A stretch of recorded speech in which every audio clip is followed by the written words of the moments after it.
биринчиси бул ноутбукту өзүн билип алыш керек да, эмне үчүн алгантам депчи. Мисалы үчүн ар бир адам эле ар кандай буюм окуат аларда өзүнө айтат да мага эмне үчүн керек депчи. Кеңсеге керек, оюнга керек же жөнөкөй эле үйдө инилери, балдары YouTube'дан видео көргөнгө деп коелу. Ошого керектен башталат. Анан көңүл бурчу нерсеси бул экрандын размери, батарейканын көлөмү өзү канча жана канчага чыдайт. Анан процессордун жүрөгүнүн, анан мээсинин көлөмү кандай иштеп берет, кандай мүмкүнчүлүктү көтөрө алат, ар кандай программаларды күчкө салып иштетсе иштетеби деген техникалык жактан да алчы.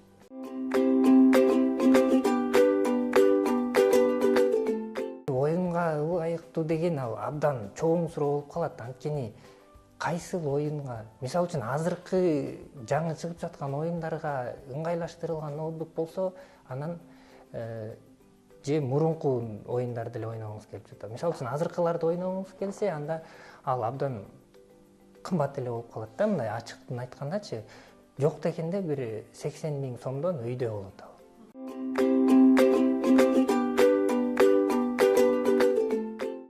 Албетте бул эң биринчи иретте Apple'дыкы турат, MacBook'тар турат.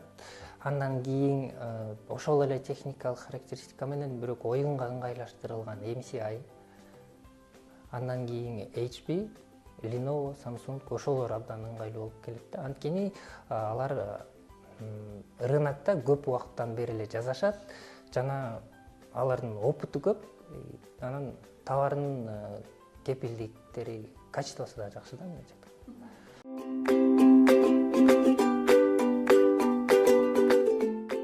Планшет дагы көбүнчө жактан ыңгайлуу болуп келет, бирок баары бир көптөгөн жактан салыштыра келсең ноутбук утуп кетет. Себеби ноутбук деген ал ар кандай күчкө келтирип иштесе чыдап берет да. Планшет болсо ал мындай саналуу эле жерлерден ыңгайлуу болуп калат. Мен бир-эки мисал келтирсем, жана курьер болуп иштегендер, агент болуп иштегендер, аларга планшет абдан ыңгайлуу болот.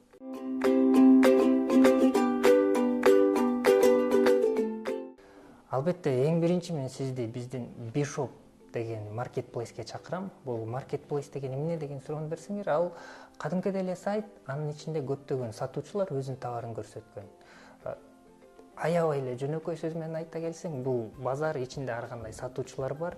Эки сатуучуда тең бир товар болуп калышы мүмкүн, баасынан айырма болуп калышы мүмкүн. Бул сизге тандоо берет да. bshop.kj ошол жакка келип туруп каалаганыңызды тандалсаңыз болот. Болжолдуу баалары канча? Болжолдуу баалар ал жактан 15 000ден баштап, жанакы айтып кеткен MacBook'тар бар, 100дөн өйдө. Демек 15 000ден 100 000 сомго чейин тандасаңыз болот.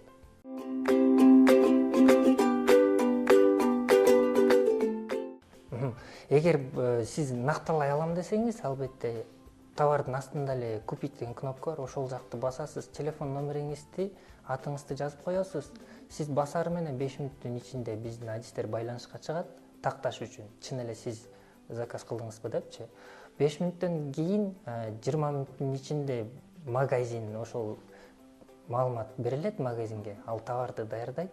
Анан жарым сааттын ичинде сиз барып туруп алып кетип калсаңыз болот.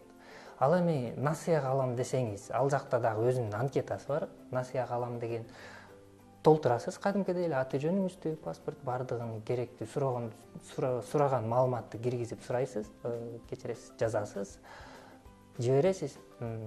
Аны толугу менен банктын адистери караган бир күн эйлейт, бирок бир күндүн ичинде дагы бүтүп калышы мүмкүн. Ар кандай да, банктын адистери жетишеби, балким кезекте көп болгон, көптөгөн кардарлар бар.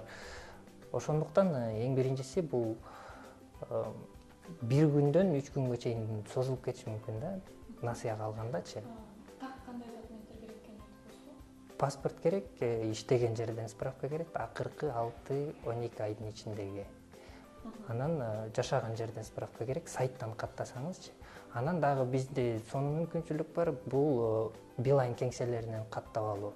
Ал жак эң оңой. Сизден бир гана справка керек иштеген жерден, анан паспортуңуз керек. Болду. Ошол жактан жарым сааттын ичинде сиз телефон менен кетесиз же телефон жок кетесиз деп айтып койсок болот. Анткени суроо жооп баардыгы ошол жактан чечилет. Кардары эч жака барбайт. Банкка барыш зарыл эмес.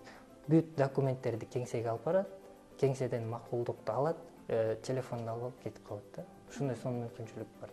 Өзүнүн тандоосу да.